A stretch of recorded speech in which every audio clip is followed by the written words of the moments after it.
the greatest spectacle in motorsports. It is time to go racing in Miami.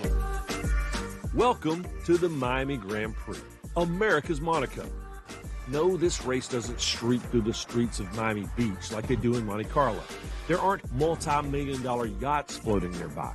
The course isn't lined by the high-limit playgrounds of the rich and famous. But the stadium they're racing around this weekend is named for a casino. There's a whole armada of yachts, though they aren't actually floating. And look at that red carpet. In only 4 years, Miami has become the must-attend stateside F1 event. The grandstand's full. The atmosphere is electric. This is Miami.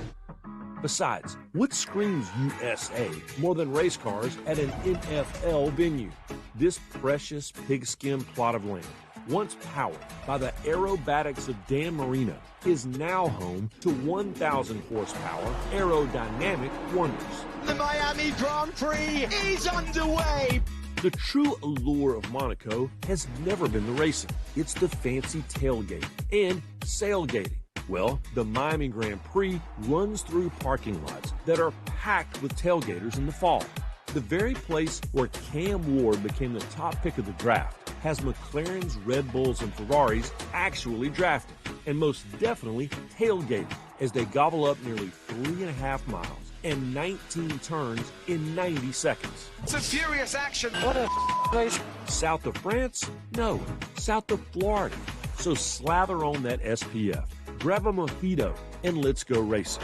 Because if it's good enough for Tom Cruise and Max Verstappen, then America's Monaco should be plenty cool for the rest of us mere Miami mortals. Well, to the track, despite a slight final error on this final run, the Red Bulls' Max Verstappen beat Lando Norris by a dental floss of a margin to pole position for the Miami Grand Prix. Third pole position of the year. Second straight year he's done so, too, in Miami. And finishing behind Norris, Kimi Antonelli, and Norris's teammate, Oscar Piastri, fourth. Our Nicole Briscoe joins us now from Miami. Okay, Briscoe, what more can you tell us about Verstappen? This is the third time he's taken pole this season. It is the third time he's taken pole this season, and I think every single one has been maybe not a total surprise, but there's been something special about his lap. You mentioned he even had a bobble on his quick lap, got it together, and he scored pole here this weekend, so he will start P1. Here's the weird situation about Miami, though. Not a single race winner has ever started this race on pole, so we'll see if Verstappen can change that. It's a sort of expect the unexpected weekend in Miami. Is there rain in the forecast? Yes. Was it there yesterday? No. Did it rain? Absolutely. It poured. So we don't know what to expect when it comes race time, which is sort of, I think, the theme also for Verstappen's weekend. You have to think about how this week started for him. He became a first-time father to his newborn baby girl, Lily. He missed a day here at the track because he arrived late. There was the drama in the sprint race where he had contact in pit lane with that Mercedes of Kimi Antonelli. It dropped him from 4th to 17th when they assessed him with the 10-second penalty. And then redemption in qualifying when he earned pole. It's a lot. It's happening quickly. But for Verstappen, he's like, look, I can flip the switch very easily. Yeah, you know what? And he certainly has done that. Oh, to wait, flip the switch, you know, like family time. And then when you arrive to the track, you go into race mode. Yeah, as soon as, of course, I'm done here, you go back home.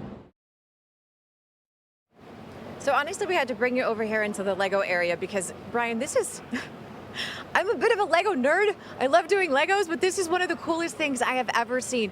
You are looking at full-size Formula One cars built out of your standard Lego brick. Exactly the pieces, like if you and I went to a store and bought a Lego kit, 400,000 of these pieces come together to do all 10 of the teams. So obviously, we're taking the close-up look here at the Ferrari.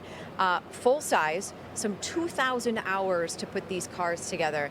And the detail, like, look at the sponsorship. It's just like, it's honestly one of the coolest things I've ever seen. And it's like, you know, Lego obviously wants us to, you know, use our imaginations, but like, it's Lego. Yeah. I know that I'm a little bit of a nerd here, but this is so cool. That is that. Wait, how many are we talking about in there, Briscoe? It's all 10 teams. All 10 teams are represented, and they have them lined up in order of points, just like you're going to see them in the paddock.